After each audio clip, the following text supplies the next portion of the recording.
अस्सलाम वालेकुम defence स्टॉलर्स friends. Defence updates में पाक फौज की जानिब से फतह-1 रॉकेट सिस्टम के दूसरे कामयाब तजर्बे की खबर पर बात करेंगे। इसके अलावा तुर्की की जानिब से मजीद वेपन्स, यूक्रेन के तैयारे के मुबैना अगवा और तरदीद, चाइनीज J-31 स्टेल्थ एयरक्राफ्ट की मजीद कंप्यूटर जनरेटेड इमेजेस की खबरों को भी डिस्कस किया जाएगा। Chinese HQ-12 air defence system की डिप्लॉयमेंट्स में दीगर बैनुल अक़वामी दिफाई खबरें भी इस वीडियो में शामिल होंगी। So let's start.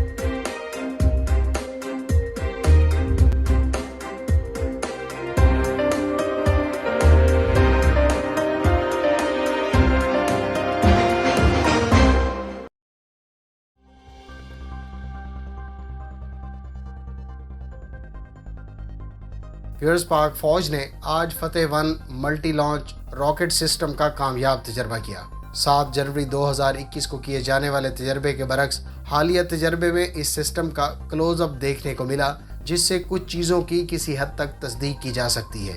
एक तो ये कि इस मल्टी रॉकेट लॉन्च सिस्टम के मुमकिन तौर पर 4 कनिस्टर्स हैं, लिहाजा एक वक्त में इस सिस्टम से 4 रॉकेट्स लॉन्च किए जा सकते हैं। फतह-1 की रेंज 140 किलोमीटर है और ये गाइडेड रॉकेट की बदौलत पिन पॉइंट एक्यूरेसी से दुश्मन की हदूद के अंदर अहदाफ को निशाना बना सकता है। वाज़ेह रहे कि फतह-1 रॉकेट में ड्यूल पल्स रॉकेट मोटर का इस्तेमाल किया गया है, जिसकी मदद से इसकी लॉन्च से लेकर हदफ को निशाना बनाने तक हाई स्पीड बरकरार रखने में मदद मिलती है। ख्याल रहे कि पाकिस्तान फतह-2 पर भी काम कर रहा है, जो मुमकिन तौर पर इससे ज़्यादा रेंज और सलाहियत से लैस होगा। हालिया तजर्बे में 2 रॉकेट्स को लॉन्च करके टेस्ट फायर किया गया और फुटेज के मुताबिक दोनों ने हदफ को पिन पॉइंट एक्यूरेसी से निशाना बनाया। मुमकिन तौर पर फतह-1 और मुस्तकबिल में फतह-2 की तैयारी और इंडक्शन से पाक फौज की रॉकेट फोर्स तमाम तरह के रिवायती खतरात को रिवायती हथियारों से दुश्मन की सरहद के अंदर ही ठिकाने लगाने की बेहतर पोजीशन में होगी।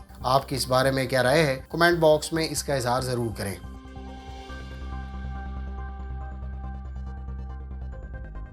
यूक्रेन के वजीर खारजा ने कहा था कि उनका एक मुसाफिर त्यारा अफगानिस्तान से इनखला के लिए भेजा गया, जिसको गन पॉइंट पर हाईजैक कर लिया गया। उन्होंने कहा कि इस मुसाफिर त्यारे को अब ईरान ले जाया जा रहा है, लेकिन कुछ देर बाद यूक्रेन की हुकूमत की तरफ से इसकी तरदीद कर दी गई और कहा गया है कि ऐसा कुछ नहीं हुआ। दिलचस्प बात यह है कि बाद में दफ्तर खारजा के तर्जुमान की तरफ से इसकी तरदीद की गई। वाज़ेह रहे कि यूक्रेन के इस वक्त 256 शहरी अफगानिस्तान में मौजूद हैं, जिनको 3 फ्लाइट्स के जरिए काबुल से वापस यूक्रेन लाया जाना है।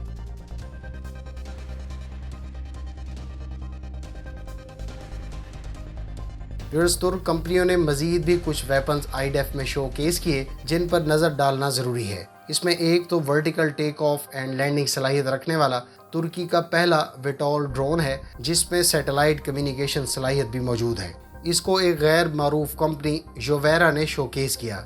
इस नुमाइश में FNSS ने अपनी वेपन कैरियर व्हीकल भी डिस्प्ले की। इस व्हीकल पर रिमोट कंट्रोल वेपन स्टेशन नस्ब है, जिस पर 7.62 मिलीमीटर मशीन गन के अलावा एंटी टैंक गाइडेड मिसाइल भी नस्ब हैं। याद रहे कि FNSS WCV यानी वेपन कैरियर व्हीकल प्रोजेक्ट के तहत टोटल 260 एम्फीबियस ट्रैक्ड और व्हील्ड व्हीकल्स तैयार कर रही है, जिन पर 39 गाइडेड मिसाइल नस्ब होंगे। एक और खबर के मुताबिक तुर्क कंपनियों ने जंगलात में लगने वाली आग पर काबू पाने के लिए एक मखसूस फायर फाइटिंग ड्रोन फोर्स मुतारिफ करवाई है। इन ड्रोन्स को मुस्तकबिल में खुदा न खास्ता जंगलात में लगने वाली आग पर काबू पाने के लिए इस्तेमाल में लाया जा सकेगा। इस सिलसिले में 3 स्टेट स्ट्रेटजी डेवलप की गई है, जिसमें 10 मुख्तलिफ UAV प्लेटफॉर्म्स इस्तेमाल किए जाएंगे।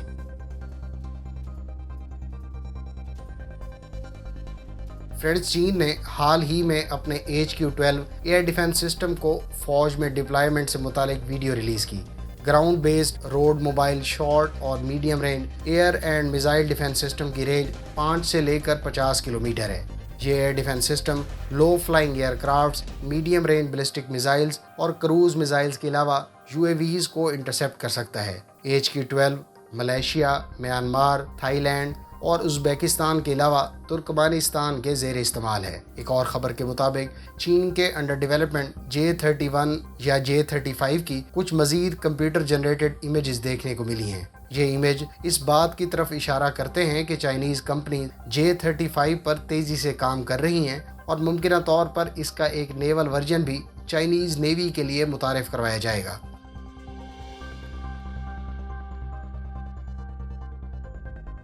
ویوز انڈین ایئر فورس کے زیر استعمال 12 C-130J طیاروں کی سپورٹ کے لیے امریکی کمپنی لاک ہیڈ مارٹن کو 5 سالہ سپورٹ کانٹریکٹ فراہم کیا گیا ہے۔ $328 ملین کے کانٹریکٹ کے تحت لاک ہیڈ ان طیاروں کے لیے ground support, ground handling equipment کے علاوہ سسٹینمنٹ کا کام سر انجام دے گی۔ یاد رہے کہ C-130J اس وقت دنیا کے 22 ممالک کے زیر استعمال ہیں۔ انڈیا نے 6 C-130 2017 اور 6 2019 میں امریکہ سے ریسیو کیے تھے۔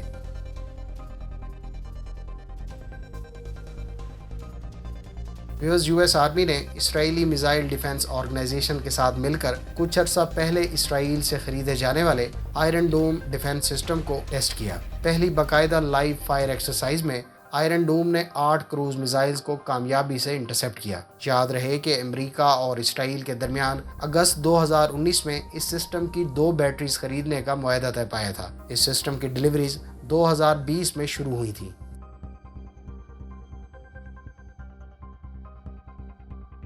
فرینڈز، پاک بحریہ کے سربراہ ایڈمرل محمد امجد خان نیازی ایران کے سرکاری دورے پر ایران پہنچ گئے ہیں۔ دورے کے دوران نیول چیف نے اسلامی جمہوریہ ایران کی نیوی کے کمانڈر ریئر ایڈمرل شاہرام ایرانی اور ناردرن فلیٹ کے کمانڈر کموڈور عبدالوہاب طاہری سے ملاقاتیں کی۔ نیول چیف کی آمد پر کمانڈر ایرانی نیوی نے نیول چیف کا استقبال کیا اور انہیں گارڈ آف آنر پیش کیا۔ ایرانی بحریہ کے کمانڈر سے ملاقات کے دوران نیول چیف کو ایرانی بحریہ کے کردار اور مقاصد کے بارے میں بریفنگ دی گئی۔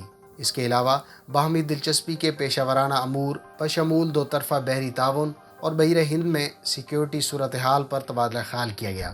نیول چیف نے میری ٹائم سیکیورٹی، انسداد قزاقی اور ریجنل میری ٹائم سیکیورٹی پیٹرول کے حوالے سے پاک بحریہ کی کاوشوں پر روشنی ڈالی۔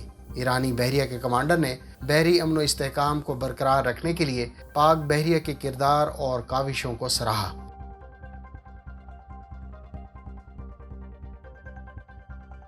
چین کی JF-22 hyper velocity wind tunnel کے بارے میں خیال ہے کہ یہ ماک 30 کی سپیڈ کے ہائپر سونک ویپنز اور سپیس کرافٹس کی سیمولیشن کی کیپیسٹی رکھتی ہے۔ JF-22 ٹنل پروجیکٹ 2018 میں شروع ہوا تھا اور اس کو JF-12 کی 2012 میں تکمیل کے بعد شروع کیا گیا تھا، جو ماک 5 سے 9 تک کے ہائپر سونک ویپن کو سیمولیٹ کرنے کے قابل ہے۔ فرینڈز، یہ تھیں آج کی ڈیفنس اپڈیٹس۔ امید ہے اس ویڈیو سے آپ کی انفارمیشن میں اضافہ ہوگا۔ ملتے ہیں نیکسٹ ویڈیو کے ساتھ۔ اپنی دعاؤں میں یاد رکھیے گا۔ اللہ حافظ۔ پاکستان زندہ باد۔